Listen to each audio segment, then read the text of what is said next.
સર્વઅવતારી ઈષ્ટદેવ ભગવાન શ્રી સ્વામિનારાયણ, ભાલ દેશના રાજાધીરાજ શ્રી મદન મોહનજી મહારાજ એમના 200મા વાર્ષિક પાટોત્સવ પ્રસંગે આયોજિત પંચદિનાત્મક પુરુષોત્તમ પ્રકાશની દિવ્ય કથા અને કથાના વક્તા પદે વિરાજમાન થઈ આપ સર્વ ભક્તોને વૈરાગ્ય મૂર્તિ સદગુરુ શ્રી નિષ્કાળાનંદ સ્વામી દ્વારા રચિત ગ્રંથ પુરુષોત્તમ પ્રકાશની દિવ્ય કથાનું જેઓ રસપાન કરાવી રહ્યા છે વક્તા મહોદય, ખૂબ વિદ્વાન શાસ્ત્રી સ્વામી શ્રી હરિપ્રકાશદાસજી સ્વામી, સભાને વિશે ઉપસ્થિત ધોલેરા મંદિરના કોઠારી શ્રી તેમજ ઉપકોઠારી શ્રી, ખાસ કરીને વડીલ શ્રી હરિસ્વરૂપ સ્વામીજી, આપણા વડતાલ મંદિરના પૂર્વ કોઠારી શ્રી ધર્મપ્રિય સ્વામીજી, ગઢપુરથી પણ ચેરમેન શ્રી હરજીવન સ્વામી પધાર્યા છે, વડતાલથી પણ ચેરમેન ડૉક્ટર સંત સ્વામી પધાર્યા છે, ઘણા બધા સંતો છે, આપણે સુખદેવ સ્વામી છે, લક્ષ્મી સ્વામી છે, આ બાજુ હરિચરણ સ્વામી પધાર્યા છે અને સભાનું સંચાલન જેવું કરે છે,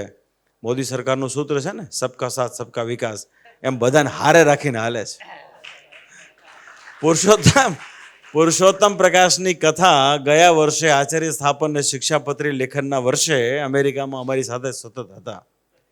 એક એક કડીઓ એમને કંઠસ્થ છે અને બહુ બધાને મીઠાશથી પ્રેમથી આવકારથી બોલાવે છે, છતાં એવો આગ્રહ રાખે છે કે મહારાષ્ટ્ર વિશેષ કરીને મારી પર રાજી થાય. હવે શાસ્ત્રીજી જેવા મિતભાષી જો સંતો હોય ને આપણી પાસે મોટી સંખ્યામાં, આ નવખંડ ધરતી પર સ્વામિનારાયણ સંપ્રદાયનો આપણે ડંકો વગાડી દઈએ ભાઈ. તો બસ આજે ઉપસ્થિત ગઢડા, જુનાગઢ, વડતાલ બધેથી સંતો પધાર્યા છે, ત્યારે ઉપસ્થિત આદરણીય સૌ સંતો, ખાસ કરીને સમગ્ર ઉત્સવનું જેમણે બહુ શ્રદ્ધાપૂર્વક યજમાન પદું લીધું છે, બહુ ભાવિક છે, બહુ નિરાળા છે.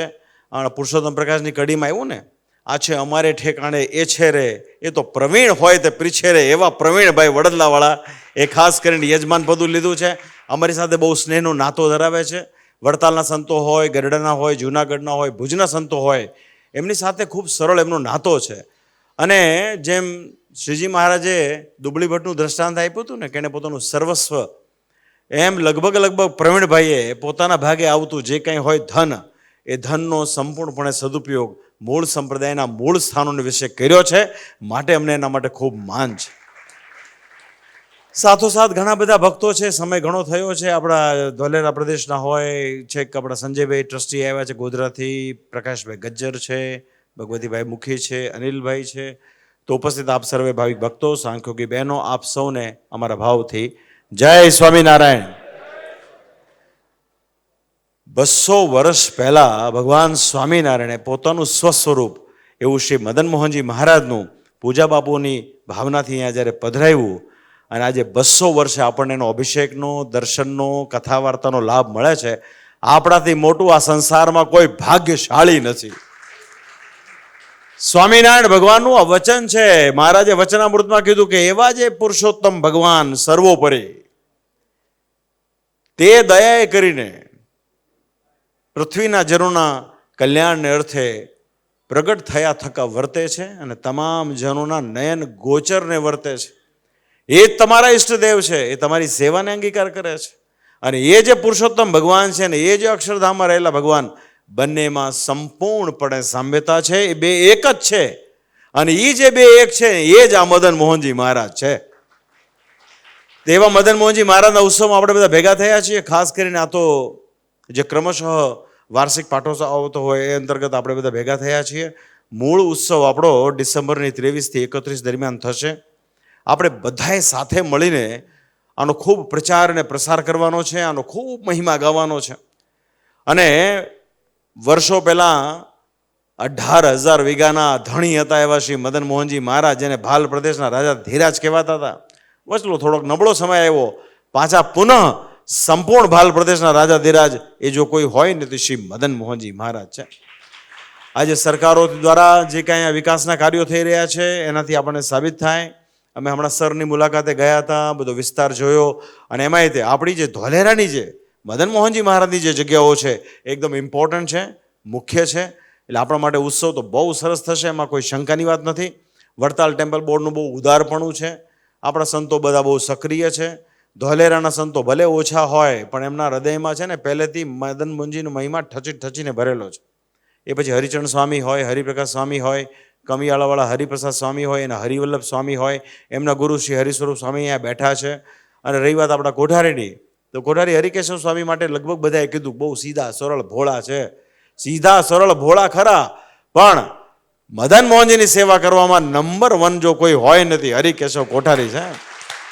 કેટલાય ગામડાઓમાં મંદિરો નિરંતર કરાવતા હોય, જીર્ણોદ્ધાર કરાવતા હોય, નવા બનાવતા હોય, અયાચક વૃત્તિથી, પાછા કોઈ આશા નહીં, અપેક્ષા નહીં, કોઈ સન્માન થાય ન થાય, કોઈ વાત નહીં. બસ ભગવાને આપણને તક આપી છે, આપણને ભગવાને એક કુનેહ આપી છે, તેનો આપણો સારામાં સારો ઉપયોગ કરવાનો છે.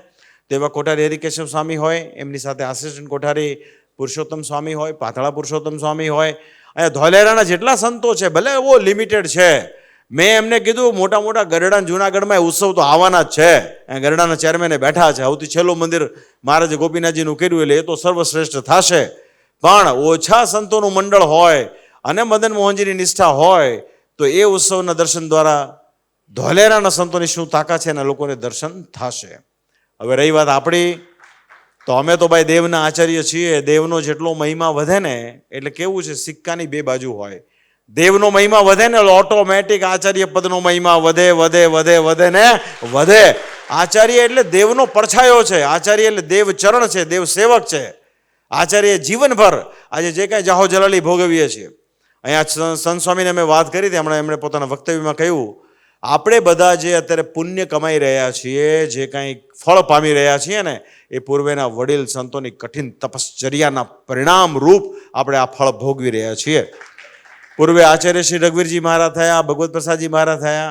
વિહારીલાલજી મહારાજ વિશે એવું કહેવાતું કે પોતે વડતાલથી પ્રવાસમાં નીકળે એટલે લગભગ 8 મહિના, 10 મહિના, 12 મહિને પાછા વડતાલ આવતા, અને હાથી પર જતા, ક્યાંક બળદગાડામાં જતા, ક્યાંય કોમ્યુનિકેશનના વ્યવહાર નહીં, છતાં હરિભક્તોની અંદર એક એવો જબરદસ્ત પ્રભાવ. અને આજે તો આમ સંકલ્પ કરીએ ને તો ઘડીકના 6ઠ્ઠા ભાગમાં મુંબઈ, દિલ્હી જતા રહેવાય છે. તો એ બહુ સારો સમય આવ્યો છે. અહીંયા વાત થઈ કે ભાઈ ઓલો જોડામાં તેલ ચોપડતા, આપણા વક્તાશ્રીએ કીધું. આપણા પૂર્વેના સંતોનો એવો ભાવ હતો કે ભાઈ જોડામાં જે તેલ ચોપડવાનું હોય ને, એ પણ દેવના ચોપડે ન નોંધાવવું જોઈએ. એટલે જ્યારે ગામડે જાય ને સત્સંગ કરાવવા માટે, ત્યાં એવું કરાવતા, વત્તું પણ ત્યાં કરાવીને આવતા. એક એ સમય હતો. અને આજે ભગવાનની કૃપાથી એ જ દેવોના પ્રતાપે ભક્તો સુખી થયા, અને એ જ ભક્તો મહિમાવાળા હતા. તો એમણે પોતાનું સદ લક્ષ્મીનું જે ધન એ આ સત્સંગમાં આપ્યું હતું. આજે સત્સંગમાં આવી જાહો જલાલી જોવા મળે છે. બહાર ગમે એટલું 45 ડિગ્રી હોય, પણ આ અદ્ભુતાનંદ સ્વામીના હોલની અંદર આપણને જે ઠંડક મળે છે, ત્યારે બસ આ જે બાબત છે ને, આ બધી બાબતો, આ બધાનું જો કોઈ એકમાત્ર ફળ હોય તો એ છે મદન મોહનજી મહારાજ. તો વાલા ભક્તો, આપણે બહુ ભાગ્યશાળી છીએ કે આપણા ઈષ્ટદેવે આપણા માટે, આપણી ભવિષ્યની પેઢી માટે આવા મહાપ્રતાપી દેવો પધરાવીને આપ્યા છે. અને એની પાછળ પૂંજા બાપુ હોય, અજુબા હોય, ફુલીબા હોય, એવા જે મહાન મહાન ભક્તો થઈ ગયા, એવા જે મહાન મહાન મુક્તો થઈ ગયા, આ બધાનું પણ એમાં બહુ મોટું યોગદાન છે. તે બધાને કાયમ આપણે યાદ કરીએ. મહામહોત્સવની અંદર આપણે 2 મોટા વક્તાઓ, સ્વામી શ્રી જ્ઞાનજીવનદાસજી સ્વામી અને સ્વામી શ્રી નિત્ય સ્વરૂપ સ્વામીજી, અને તદુપરાંત અનેકવિધ વ્યાખ્યાનમાળાઓ થશે, પ્રવચનમાળાઓ થશે. બધાની અંદર ફરીને ધોલેરાનો મહિમા, ધોલેરાના ભક્તોનો મહિમા, ધોલેરાવાસી મદન મોહનજી મહારાજનો મહિમા એ વારે વારે ગાવામાં આવશે. તો એના કારણે આપણા જીવનની અંદર એ મહિમા વારે વારે વધતો હોય છે. બાકી કળિયુગના આપણે બધા જીવ છીએ, એટલે આપણી યાદશક્તિ બહુ ટૂંકી હોય છે. શ્રીજી મહારાજે હરિચેતામૃત સાગરમાં કીધું કે કોઈ 100 વર્ષ સુધી અખંડ સત્સંગ કરે, અખંડ હો, અને એક દિવસ જો ન કરે તો અનાદિ અજ્ઞાન એટલું પાવરફુલ છે કે એને સત્સંગમાંથી પાડ્યા વગર ન રહે. તો વાલા ભક્તજનો, બહુ મોટી વાત આ છે કે સત્સંગ કરવો એ જ આવશ્યકમાં આવશ્યક બાબત છે. એટલે રોજ મહારાજે કીધું એ પ્રમાણે આપણે પૂજા કરતા હોઈએ છીએ, રોજ આપણે સંભાળતા હોઈએ છીએ, અને જ્યારે જ્યારે અવસર મળે ત્યારે સંતોના મુખેથી કથા સાંભળતા હોઈએ છીએ. તો એ મહામહોત્સવની અંદર ધોલેરા મદન મોહનજી મહારાજનો મહિમા ગવાશે. અને એની સાથોસાથ જેમ ભગવાન પૃથ્વીને વિશે પ્રગટ થાય ને, તો ધર્મનું તો સ્થાપન કરે, પણ એની સાથોસાથ બીજી ઘણી બધી બાબતો હોય. એમાં મહામહોત્સવ ઉજવાશે, અનેક ભજનલક્ષી કાર્યક્રમો થશે, અનેક સામાજિક કાર્યો થશે, જેની ઝાંખી હમણાં થોડી વાર પહેલાં થઈ હતી કે ભાઈ 200 કન્યાઓના લગ્ન થશે, 200 જેટલા બટુકોને યજ્ઞોપવિતના સંસ્કાર થશે, 200 જેટલા જે નિરાધાર લોકો હોય એને કોઈને ટ્રાયસિકલ આપવામાં આવશે.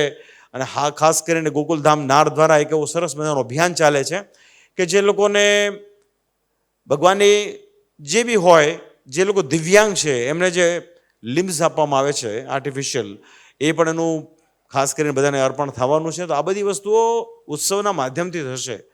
તો વાલા ભક્તજનો, આપણો જે સંપ્રદાય દિવ્ય એટલા માટે છે કે આપણે જે ઉત્સવ કરીએ, જે કથા સાંભળીએ, જેના વિશે મહિમા ગાઈએ, એ બધું ભગવાનને અર્પણ હોય છે. આમાં કોઈ વ્યક્તિ વિશેષને અર્પણ હોતું નથી. નિષ્કુળાનંદ સ્વામીએ ભલે લખ્યું હોય કાં છે અમારે ઠેકાણે, એ મારે ઠેકાણે છે એ નથી. એનું સભાનતા દરેકને હોવી જોવે. કોઈ પણ સંત ગમે એટલું તપ, ત્યાગ, વૈરાગ, ધ્યાન, ભક્તિ કે કથાઓના માધ્યમથી ગમે એટલા ઊંચાઈ પર પહોંચ્યા હોય, પણ એ સંત છે એવું એને સદૈવ પોતાના મનમાં રાખવું. પછી આજુબાજુમાં ઘેલા માણસો ભેગા થઈ જાય ને મારા ગુરુ એવું થાય, એટલે પડવાનો વારો આવે. અને એવી ખરાબ સ્થિતિ થાય ને કે જેની કોઈ સીમા નહીં. આપણે ભાગ્યશાળી એટલા માટે છીએ કે ભગવાનનો મહિમા ગાઈએ છીએ. કરતા હરતા ભગવાન છે સમગ્ર સૃષ્ટિના, એના કારણે આપણને ઓહો આનંદ રહે છે. તો અંતમાં ભગવાનના ચરણમાં પ્રાર્થના છે. છેલ્લા ઘણા બધા સમયથી વિજય પ્રકાશ સ્વામી એ ધોલેરા મદન મોહનજી મહારાજના પૂજારી તરીકે સેવા આપે છે. બહુ ભલા ભોળા હૃદયના છે, બહુ ઉમંગી ઉત્સાહી છે. એમને હું આજે વિશેષ ધન્યવાદ આપીશ કે જે પ્રમાણે મદન મોહનજી મહારાજને રાજી કરે છે, જે પ્રમાણે એની સેવા કરે છે, ત્યારે એને પણ મારા ખૂબ ખૂબ હૃદયથી ધન્યવાદ. અંતમાં ભગવાન આપણા સૌનું મંગળ કરે. સર્વમાં બધા આવી ગયા, તમારું મંગળ કરે ને અમારું મંગળ કરે. આજે જે પ્રમાણે અમારો ઉતારો આની ઉપર થયો છે, અને એવી ને એવી વાત અમારે ગરડામાંથી ચેરમેન સ્વામી સામેથી રજૂ કરી, એટલે મેં કીધું બીજા બધાને તો ઠીક છે, પણ 200નો પાટોસો મદન મોહનજીનો અમને વધારે ફળ્યો હોય એવું લાગે છે. જતા રે, આ વ્યસ્ત બહુ હોય છે ને. મેં પહેલા પૂછાવ રહ્યું, મને ખબર હોય, કારણ કે વ્યસ્તતા વધારે હોય ગરડાના સંતોને ખબર બધાને. તો ભગવાન આપ સૌનું ખૂબ મંગળ કરે. અને હરિપ્રકાશ શાસ્ત્રીજી છે એ હરિપ્રસાદ સ્વામી, હરિકેશુ સ્વામી અમેરિકા થોડા દિવસ પહેલાં જાય છે, અને અમે પાછળથી જોડાવાના છીએ. એ અમારી ટીમમાં છે, અને અમે 2 મહિના સુધી સતત આખા અમેરિકા અને કેનેડામાં મદન મોહનજી કરવાના છીએ. અમને રાત્રે કોઈ જગાડશે ને 2 વાગે, તો અમારા મોઢામાંથી મદન મોહનજી મહારાજ નીકળશે. તો વાલા ભક્તજનો, આ વાત છે. અને કોઠારી બહુ બળુકા છે, હો, ભલે બોલે કાંઈ નહીં. ઓસ્ટ્રેલિયા હમણાં અમારી હારે રહ્યા છે 15-20 દિવસ, હું બહુ નિકટથી જાણું છું એને. ભગવાનની કૃપા છે એની મેં. એ ગમે એવા કચ્છના ભક્તો હોય, લંડનના, આફ્રિકા, ગમે એના હોય, પણ એ ભક્તોને જો પ્રેરણા કરે ને, તે ભક્તો પણ સેવા સારી કરતા હોય છે. હમણાં મુંબઈ પ્રવાસ કરી આવ્યા, મુંબઈથી બહુ બધા ભક્તોએ સેવા આપી છે. એ જ પ્રમાણે અમેરિકા અને કેનેડાથી પણ સેવાઓ મળશે, અને એ જ પ્રમાણે આગામી સમયમાં અલગ અલગ દેશોમાં પણ જશે, અને ત્યાંથી પણ સેવા મળશે.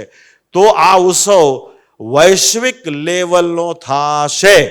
કેમ કે આમાં વડતાલવાસી લક્ષ્મીનારાયણ દેવ ગાદી સંસ્થાન અને ગાદી સંસ્થાનના 1300 કરતાં પણ વધારે ધ્યાની, જ્ઞાની, કર્મઠ, મેનેજમેન્ટના નિષ્ણાત વર્તમાન સમયમાં લોકોની શું અપેક્ષા છે અને શું આશાઓ હોય એને ધ્યાનમાં રાખીને ઉત્સવ થશે. એટલે ઉત્સવમાં તો કોઈ વાતની કમી રહેશે નહીં. અને એ ઉત્સવ દ્વારા સ્વામિનારાયણ ભગવાનનો જ પ્રચાર અને એ સંપ્રદાયનો જ પ્રચાર કરવાનો છે, મને પૂરેપૂરી ખાતરી છે. તો અંતમાં આપ સૌને પણ ભગવાન એવું ને એવું બળ આપે. જેણે આમાં સેવા કરી, આમ તો પ્રવીણભાઈની સેવા સૌથી વધારે છે. પ્રવીણભાઈને તો અમે કાયમ શુભકામના પાઠવતા હોઈએ છીએ. પ્રવીણભાઈનું સ્વાસ્થ્ય મહારાજ ખૂબ સારું રાખે, અને એમના દ્વારા આગામી સમયમાં અલગ અલગ સ્થાનોમાં પણ મોટી મોટી સેવાઓ થતી રહે, એવી ભગવાન શ્રી હરિના ચરણમાં પ્રાર્થનાની સાથે મારા ભાવથી જય સ્વામિનારાયણ.